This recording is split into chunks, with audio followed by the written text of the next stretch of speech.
On the night the city dressed itself in light and music, when shop windows glowed golden red and the air smelled faintly of pine and roasted chestnuts, Caleb Rowe walked with his shoulders hunched against the cold, every step heavy as if the winter itself had settled inside his chest, for he had learned that grief did not fade with time but merely learned how to wait quietly until evenings like this, Christmas Eve, when the streets were alive with laughter and couples holding hands, made it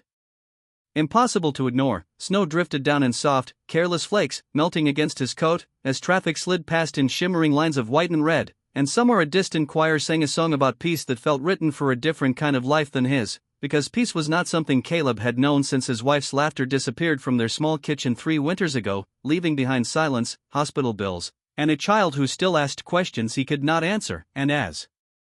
he passed the grocery store on the corner, clutching a paper bag of discounted bread and soup, already calculating whether it would last until payday, he saw her, an elderly woman bent beside a metal dumpster, her movements slow but careful, as if even in this act she refused to surrender her dignity, her gray hair tucked beneath a thin scarf that had once been blue, her gloved hands trembling as she sorted through refuse with quiet determination, and Caleb's first instinct was to look away.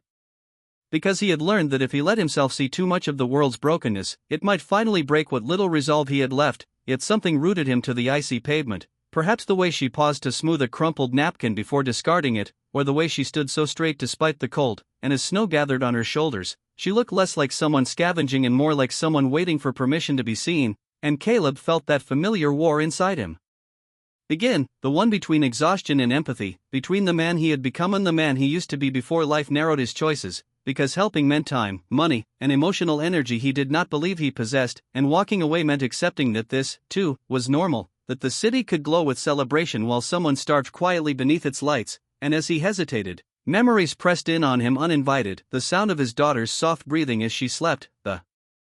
way she clutched her stuffed rabbit when nightmares came, the promise he had made at his wife's bedside that he would raise their child to be kind even if the world was not, and still he stood frozen, his breath clouding the air, until the woman shifted and a paper bag slipped from her hands, spilling bruised apples onto the snow, one rolling to a stop near Caleb's shoe, and without thinking he bent to pick it up, his fingers stinging from the cold, and when he looked up, their eyes met, hers a pale, searching gray that held no shame, only a tired acceptance, and she said softly, "Thank you," in a voice worn thin by years of careful use, and that single word pierced him more deeply than any plea could have, because it carried with it an entire life of saying very little so as not to ask for too much, and as he handed her the apple, he noticed the way her hands shook not just from cold but from hunger, noticed the faint tremor of pride as she straightened and brushed snow from her coat. And she murmured that she was only looking for something still good, something not yet spoiled, and Caleb nodded, unsure what to say, feeling suddenly clumsy and young, and he asked if she was all right, a foolish question that hung between them, and she smiled, faint but sincere, and replied that she had been better and worse, that winter always felt longer than it used to, and as a car horn blared nearby and laughter spilled from a passing group, Caleb sensed a story behind her words, one layered with losses that had taught her how to endure without complaint, and in that moment, the city seemed to fade, leaving only the two of them standing in the falling snow, bound briefly by a truth neither spoke aloud, that they were both surviving rather than living, and Caleb felt something shift, a quiet understanding that this encounter was not accidental but a test of the person he still hoped he was, and though fear whispered that he had nothing to spare, another voice, softer but steadier, reminded him that kindness did not always require abundance, only courage, and as the woman gathered the apples back into her bag, her movements slow and deliberate, Caleb heard himself ask if she had eaten that day, and she paused, her gaze lowering to the snow as she answered honestly that she had not yet, and the simplicity of her confession made his chest ache, because there was no drama in it, no attempt to gain sympathy, only fact, and in that instant he knew he would not walk away, that whatever the cost, he could not return home and look into his daughter's eyes. Knowing he had chosen silence over compassion, and as he opened his paper bag and offered her the soup and bread meant for his own dinner, he felt the cold loosen its grip on him just slightly, as if the night itself were holding its breath, and the woman's eyes widened with surprise, then softened with gratitude she tried to hide, and she said his name after he told her, repeating it as though committing it to memory, and Caleb realized, with a certainty that startled him, that this choice, this single act on a winter evening, was already changing the shape of his life, binding his path to hers in ways he could not yet understand, as the snow continued to fall and the city carried on around them, unaware that two quiet souls had just crossed a line from isolation into connection. They sat together beneath the dim awning of the closed cafe across the street, shielded just enough from the wind for the steam of the soup to rise between them like something fragile and alive, and Caleb watched as the elderly woman, who finally told him her name was Margaret Hale, wrapped both hands around the paper cup as if it were more than warmth she was holding onto, as if it were proof that she still existed in a world that had learned to look past her, and he felt an unfamiliar stillness settle over him, the kind that came only when two strangers stopped pretending and allowed silence to become honest, and for a while they ate without speaking, listening to the distant jingle of a bell from a passing trolley, the soft hiss of tires on wet pavement, the city continuing its celebration as though nothing extraordinary were happening at all, until Margaret broke the quiet by apologizing for the trouble she had caused him, a reflexive sentence worn smooth by years of feeling like an inconvenience, and Caleb found himself shaking his head, telling her it was no trouble, that he had simply been heading home, though even as he said it he realized how rarely home felt like a place of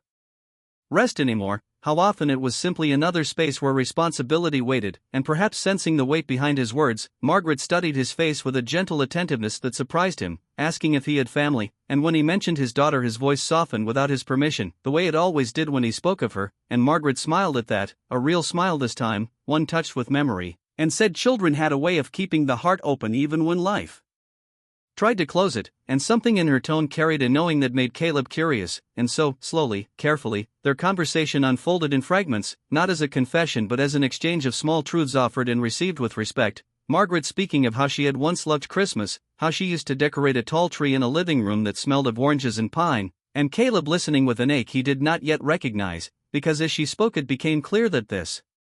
woman who searched through trash with trembling hands had once known beauty, had once been surrounded by warmth and laughter, and when he asked her where her family was now, she hesitated, her gaze drifting to the street where a young couple passed arm in arm, and she said simply that time had a way of scattering people, of turning misunderstandings into distances too wide to cross, and though she did not say more, Caleb felt the outline of abandonment there, not loud or angry, but quiet and complete, like a door that had closed without ever being slammed, and in return he found himself telling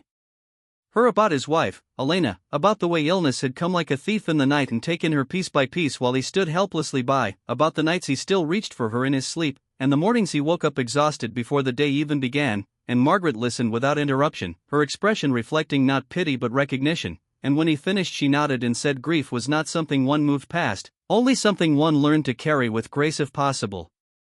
And the way she said it, calm, resigned, deeply earned, made him wonder just how much she had lost, and as the cold deepened he offered to walk her somewhere warmer, unsure where that might be, and she admitted she had been staying in a shelter when space allowed, sleeping on buses when it did not, and the quiet dignity with which she said this, without complaint or bitterness, struck him harder than any dramatic tale could have, because it revealed a pride shaped not by ego but by survival, by a refusal to let circumstance define her worth. And they walked slowly together, sharing what remained of the meal, their steps uneven but companionable, and as they passed beneath strings of lights hung between buildings, Margaret paused and said she had once lived in an apartment just like one of those above them, a place with tall windows and a piano she played every evening, and Caleb laughed softly in surprise, unable to reconcile the image of this woman with that life, and she smiled at his disbelief before explaining that she had been a music teacher, that she had loved deeply, had been loved deeply in return, until a series of choices, some hers, some not, had led to estrangement from her only daughter, and when illness and death followed soon after, there had been no one left to call, no bridge still standing, and as she spoke these words the city lights reflected in her eyes like distant stars, and Caleb felt something crack open inside him, because he saw in her story a mirror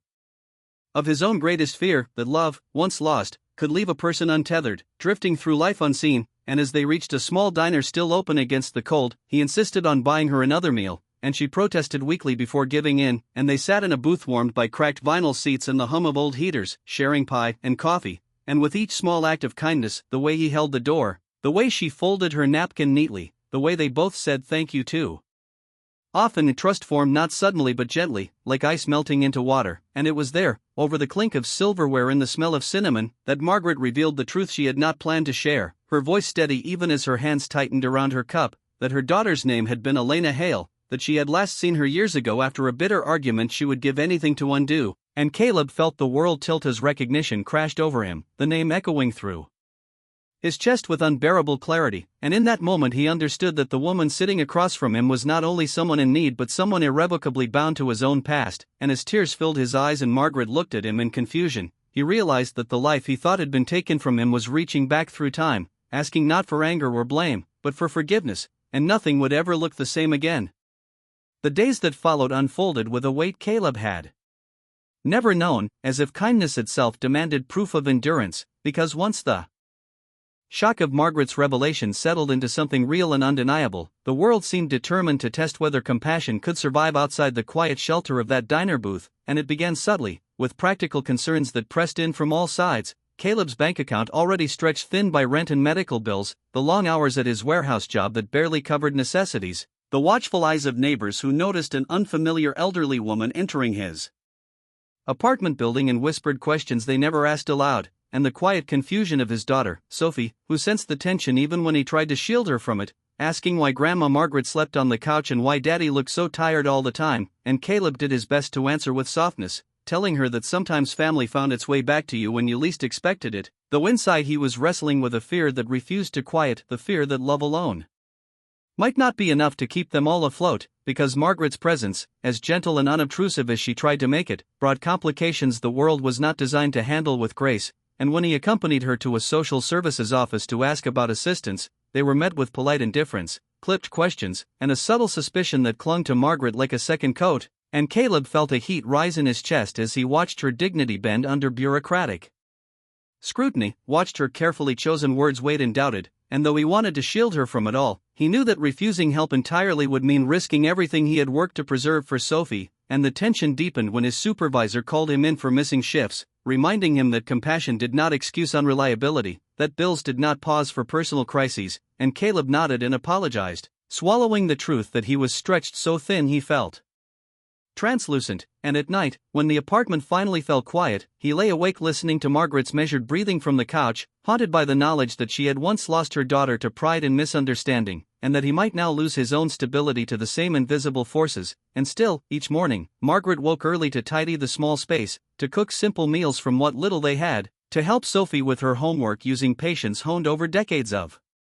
teaching, and it was in these small, almost invisible moments that Caleb saw how deeply she belonged, how naturally she fit into the rhythm of their lives, and this made the judgments of others sting all the more, especially when his sister Laura came to visit, her concerns sharp-edged and practical, warning him that taking in a homeless woman, even one connected to his past, was irresponsible, that Sophie deserved security, not uncertainty, and Caleb tried to explain, tried to articulate the truth that Margaret was not a burden but a bridge to something he thought he had lost forever, yet Laura's words echoed the voice of society itself, reminding him that kindness often came with consequences no one else was willing to share, and the moral dilemma sharpened when a letter arrived from the shelter Margaret had once stayed in, threatening to flag her case if she did not return or provide proof of permanent housing, and Caleb realized with a sickening clarity that by offering her refuge, he had placed them both in a system that did not bend easily for love, and the financial strain grew heavier as heating bills climbed and groceries dwindled, forcing Caleb to choose between overtime shifts that kept food on the table and time spent advocating for Margaret's care, and each choice felt like a quiet betrayal of someone he loved, and there were moments, dark and unspoken, when doubt crept in, whispering that walking away would have been easier, that compassion was a luxury for those with safety to spare. And yet every time he looked at Margaret, at the way she flinched when voices rose, at the way she apologized for taking up space even when she shrank herself as small as possible, he knew that abandoning her now would fracture something essential within him, and the true test came on a night when the building manager knocked on his door, complaint in hand, citing lease violations and threatening eviction if the unauthorized occupant was not removed, and Caleb felt the ground give way beneath him, because eviction would mean losing everything, his home, his job stability,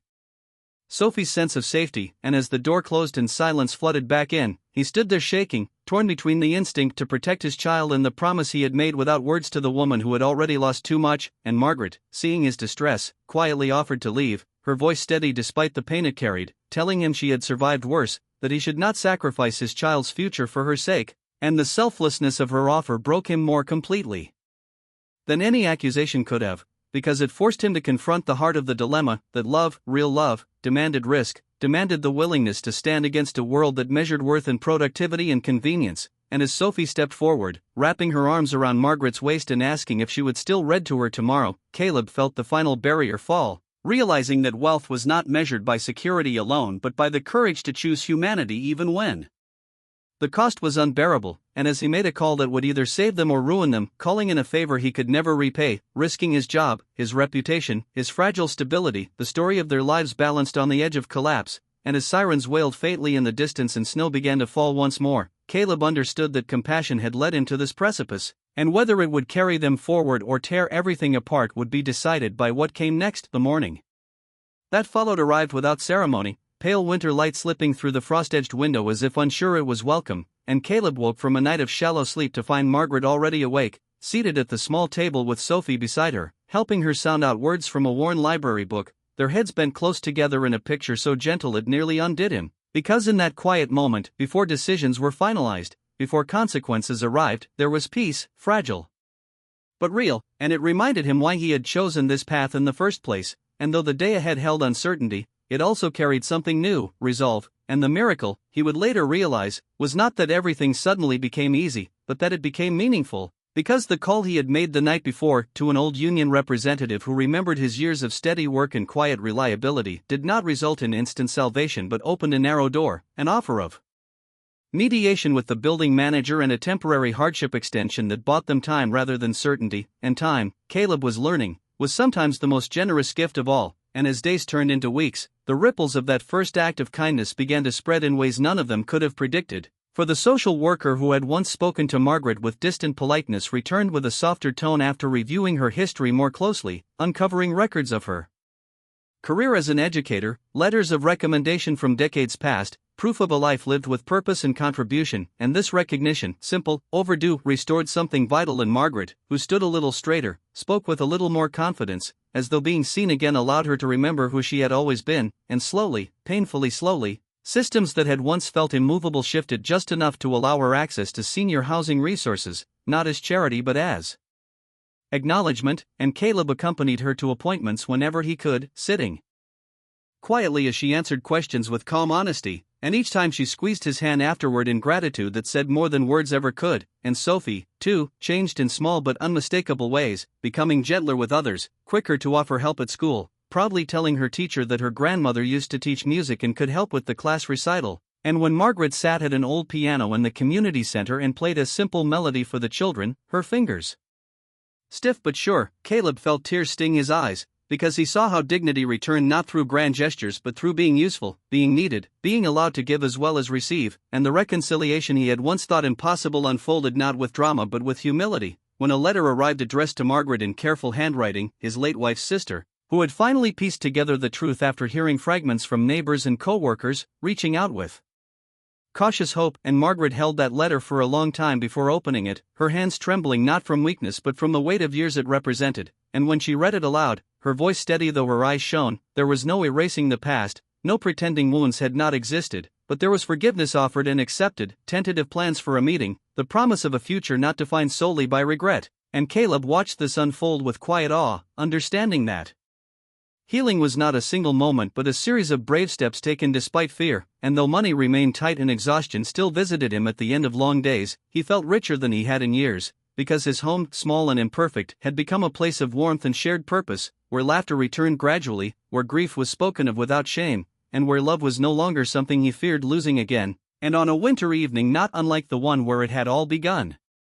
As snow fell softly and the city lights blinked awake, Caleb walked with Margaret past the grocery store, the dumpster now empty and unremarkable, and they paused there for a moment, not out of pain but remembrance, and Margaret said quietly that sometimes the lowest places were where life redirected you, not to punish but to reveal what truly mattered, and Caleb nodded, feeling the truth of it settle deep within him, and when they returned home Sophie was waiting with a drawing she had made of the three of them beneath a bright, uneven star, and she announced that this was what family looked like, and in that instant, standing in the warm light of their kitchen, snow melting from their coats, the world still imperfect but no longer unbearable, Caleb understood that the miracle was never about rescue or reward, but about recognition, about choosing to see and be seen, and as Margaret rested her hand over his and whispered thank you, not just for shelter or food, but for believing she was still worth saving, Caleb felt something inside him finally settle, a quiet certainty that compassion, though it asked much, gave more than it ever took, and that even in a broken world, a single act of kindness could become a thread strong enough to stitch fractured lives back together, one gentle moment at a time.